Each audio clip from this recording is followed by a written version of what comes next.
When we use the language shortwave and microwave, you have to make sure in your mind you're always saying microwave diathermy, shortwave diathermy. Even out of respect, we should say ultrasound diathermy. Those are your three deep heaters. Now, ultrasound has the option to pulse it and not have as much heat. There's still a tiny bit, but not as much heat, so that's why we can use it in more situations. But these are deep heaters. And deep heaters can become dangerous. And these two deep heaters are especially dangerous, not only because they're deep heaters, but they have a great big coaxial cable, and that can cause interference with other things in the room or be interfered with. So it can't be near a couple of things, okay? And that's metal is the main one, okay? So 10 feet away from any other electrical modality, pacemakers, things like that, and 4 feet from any kind of metal that might be on your patient. So if I have some braces that are metal in my mouth, you might be able to treat my toes, but not much else on me because I'm pretty short, so that'd pretty much wrap it up. So I want you to understand that that's the safety rule. So metal is the enemy. Now shortwave and microwave I thought I'd put on the same page because you have to compare them, the language a lot. So if you don't know much about them, and most of our schools don't teach too much about these two because they're really used to some minimum. So, but you still got to be able to get a question right on this, and then you can miss some other questions. So these are easy if you think about it. Shortwave is outside in and a general heater. Microwave is inside out and a local heater. Now when I ask you if you can learn that, most of you say, well sure, you can learn almost anything, right? But instead of just memorizing it, I've learned to draw this diagram and help you own it. So let's take a look at the bottom of the page. And let's not worry too much about ultrasound. So I'm just going to kind of slip that off the other side there so you're not thinking about it. I want you to look at these two with me, and that's shortwave and microwave. When we look at shortwave, okay, I want you to think about the fact that this is a drum right here, and there's a coil in here that's heating up. That little blue curly mess at the top. Looks like a cake, that little frosting on the cake. Okay, but that's a coil in there. And this is kind of an empty drum. Okay, and this is a towel. The red is a towel on the patient. So if you got the idea, basically that drum and the towel are a spacer. So you have to understand that that space you want to be 2 inches. If it's about a 2-inch space, you get 100% absorption of the heat. So that's why that 2-inch rule gets asked a lot with shortwave diathermy. Now the next thing to understand is it's a general heater. So take a look, we've got fat, muscle, bone. It doesn't get to the bone at all. Neither does microwave diathermy. So these two are all about getting to that muscle because it's very rare that we want to treat fat. Agreed? Okay, so we're treating muscle. So the whole idea is how does it get to the muscle? And look, it goes through the fat and slowly gets out to the muscle. So it goes through fat first, gets to the muscle, but when it gets to the muscle, it's not local, it's general. So it's a generalized muscle heater. Now when you have a microwave meal, have you ever been a cold spot or a real hot spot? Yeah, that's why those tables turn now, but sometimes that gets broken, right? So now this is radiant. You see that? That's air. So here's your drum. We're making the heat up here. It travels through the air, and it goes in there and zaps that little spot right there. And then it's absorbed out here in this other tissue. So it doesn't heat the fat first, it heats the muscle first, and is slowly absorbed into the fat. Okay, and that is a local heater. So local, muscle first, general, fat first. So that should help you with the top of that page. So let's go back up there and tell me now, do those words make more sense to you? Okay? So kind of think now, if you got to look down when you do it, shortwave is outside in, general heater, so it's going from the outside in. Microwave, zing, heats that up and then works its way back out, so inside out and a local heater. Now, as goofy as this is, we have folks out there that use this for ear infections. So let's just think otitis media or otitis interna, really deep infection in the ear, or otitis externa. Which one is, well, let me ask you this. Otitis interna means it's in the middle of my head. Which one of these do you think you should use? If you have to use one, I know you're saying, well, I wouldn't use either. I get it. But which one would be safer than the other?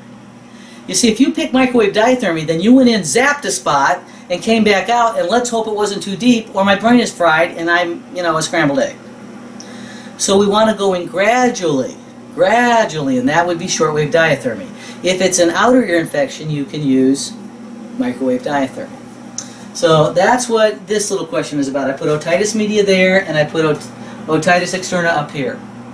Now the other thing that you want to realize is that this is the cat's meow when it comes to neuritis. A lot of people like to heat up sciatic nerve, other nerves, neuropathy, so they might bring that up, so I put that there. When it comes to contraindication, though, this is the big one. Metal, metal. I put metal on both sides. This is contraindications all the way across here. And metal's the big thing. So usually if they're talking about, what's the contraindication for diathermy, I want you to read through those and find a staple, find a hearing aid, find a metal tooth, find they're laying on a metal table, for goodness sakes. Usually you find the metal and you found the contraindication. Now if you bring that up a little further, Dr. Laura, kind of slide it over that way for us so that we get that out of the picture. I don't want them to see this over here. I want you to focus on this one. Microwave is usually pretty easy for you to master this part of it. There's a drum out here, and it's treating this person's shoulder, not their ear. That's called the cosine law.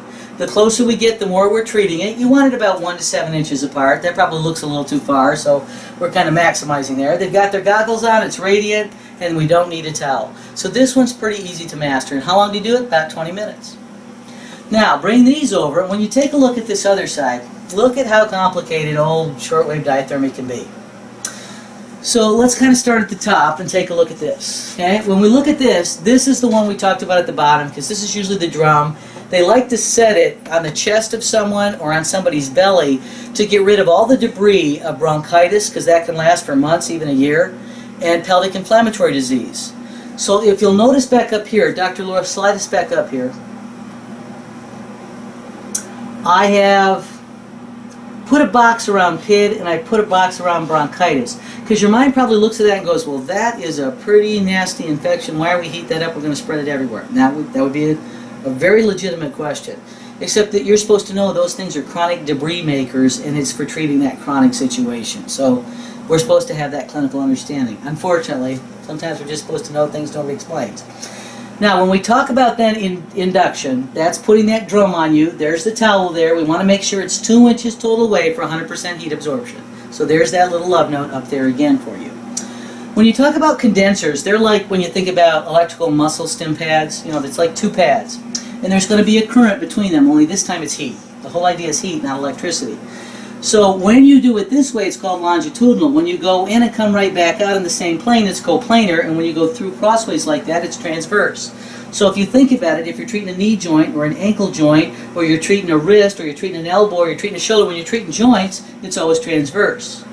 If you're treating a bicep, a tricep, a quad, a hamstring, all those things are longitudinal. And when you're doing the paraspinals, which is a big one in chiropractic land, it's coplanar. Finally, we've got the butterfly, and that is for sinuses, so that's not, a big leap, so you can understand that. But there's one I didn't put on here. Let's see if you can reason it out. A probe. What if you had a shortwave diathermy probe? If you put that in your mouth, could you treat the parotid gland? Yes, because it's a what kind of heater? Deep. And if you go in anally, you can treat the prostate. If you go into the vagina, you can treat, the bladder and other tissues around it. So you can treat other tissue than what is seen. So the difference in the probes of UV and the diathermy probe. Now before we leave this page, Dr. Lowe, if you'll slide this up, let's introduce ultrasound right here on this page. So bring this up a little higher for us. And let's look at this little puppy right here, okay? So here's your ultrasound, and I put the word diathermy there, so we're thinking about the depth of this one. So here is the electricity coming in. We're vibrating the crystals in the sound head. We're sending it through. Now what's this green stuff? It's water. If it's in a bucket, that's great. But if it's not, we've got to put water on your skin. That's called the coupling agent, the water. It's usually water with a little bit of lotion or something mixed with it so it doesn't just immediately absorb. But we like it best if it's in a bucket, so water. Then that's going to vibrate sound into you. And I want you to tell me why it's causing this little divot into the bone and causing this echoing and shearing of tissue out here. Because we're not moving the sound head. So when you don't move the sound head, you can cavitate and damage the bone surface or whatever's down there. And you can start shearing and tearing tissue up. So we'll talk about that on the next page, but I want you to realize then, who's the deepest in the diathermy family? Ultrasound. How can we eliminate a lot of the effects of the heat? We can pulse it. What do we want to transfer the crystal vibration, the sound, into the body with? Water. So all the main things are right here. And now we'll turn the page and we'll take a look at it.